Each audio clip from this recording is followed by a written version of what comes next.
এক জীবনে সবার কাছে ভালো হতে পারবে না।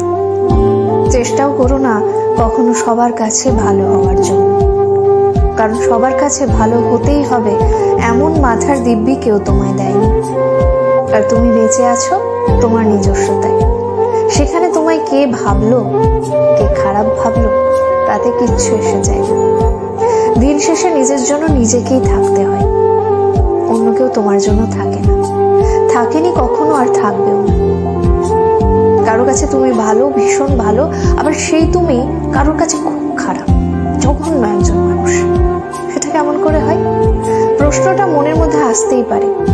আসলে আমাদের কে ভালো ভাবছে আর কে খারাপ ভাবছে সেটা বিপরীতে থাকা মানুষটার মানসিকতার উপরই নির্ভর করে। সেই পরিপ্রেক্ষিতে অন্যের মানসিকতার পরিবর্তনের ভার তো তুমি নিতে পারবে না। তাই তোমায় কে কি ভাবলো এই নিয়ে ভাবনা চিন্তাটা একটু দূরেই রাখো। খেয়াল করে দেখলেই বুঝতে পারবে তোমার কথা বলার ধরনে তোমায় কেউ বলবে বাহ বেশ মিষ্টি ভাষী, আবার কেউ বলবে কি ন্যাকারে বাবা।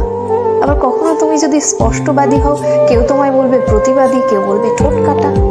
আসলে পুরোটাই যে ভাবছে তার উপরই নির্ভর করে। এতে তোমার কিচ্ছু করার থাকবে না। এসব নিয়ে মাথা ঘামিয়ে চলবে, এসব নিয়ে মাথা না ঘামিয়ে নিজের কাজ করবে।